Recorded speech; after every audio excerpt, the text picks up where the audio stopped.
एक बार की बात है, यीशु मसीह गलील के इलाके में बहुत से चमत्कार कर रहे थे। लोग दूर दूर से उनकी शिक्षाओं और चंगाई के चमत्कारों को सुनकर उनके पास आते थे। मत्ती 14:13-14 हिंदी बाइबल से। जब यीशु ने ये सुना तो नाव पर चढ़कर वहाँ से किसी सुनसान जगह एकांत में चला गया और लोग ये सुनकर नगर नगर से पैदल उनके पीछे हो लिए। उसने निकलकर बड़ी भीड़ देखी और उन पर तरस खाया और उसने उनके बीमारों को चंगा किया।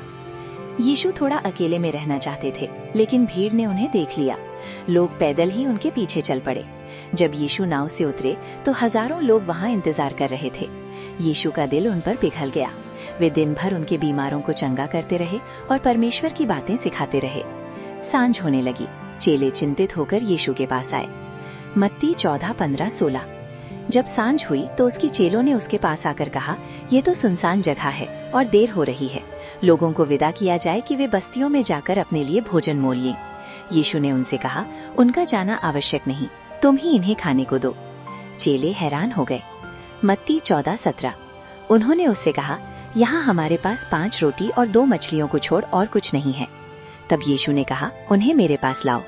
एक छोटे लड़के ने अपना दोपहर का भोजन 5 जौ की रोटियां और 2 मछलियां देने के लिए तैयार हो गया।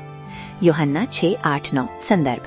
एक लड़के के पास 5 रोटियां और 2 मछलियां थीं। मत्ती 14:18-19। उसने कहा, उन्हें यहाँ मेरे पास ले आओ। तब उसने लोगों को घास पर बैठने को कहा और उन 5 रोटियों और 2 मछलियों को लिया और स्वर्ग की ओर देखकर धन्यवाद किया और रोटियां तोड़ तोड़कर चेलों को दी और चेलों ने लोगों को। यीशु ने लोगों को 50-50 के समूहों में बैठाया। फिर उन्होंने आकाश की ओर देखकर धन्यवाद दिया या प्रार्थना की, रोटियों और मछलियों को तोड़ा और चेलों को देने लगे। चेले उस भोजन को लोगों तक बांटते गए और बांटते ही गए। जितना तोड़ते उतना ही बढ़ता जाता था। मत्ती 14:20। और सब खाकर तृप्त हो गए और उन्होंने बचे हुए टुकड़ों से भरी हुई 12 टोकरियां उठाई। मत्ती 14:21। और खाने वाले स्त्रियों और बालकों को छोड़कर 5000 पुरुषों के अटकल थे। ये चमत्कार देखकर सब हैरान रह गए। उन्होंने परमेश्वर की महिमा की। नैतिक सीख। ये कहानी हमें सिखाती है कि विश्वास रखो। परमेश्वर के हाथों में थोड़ा सा भी बहुत बड़ा चमत्कार बन सकता है। अगर हम अपना छोटा सा योगदान, समय, संसाधन, प्यार या विश्वास यीशु को सौंप दें तो वो उसे बढ़ाकर बहुतों की जरूरत पूरी कर देते हैं। परमेश्वर थोड़े से भी बहुत कुछ कर सकता है।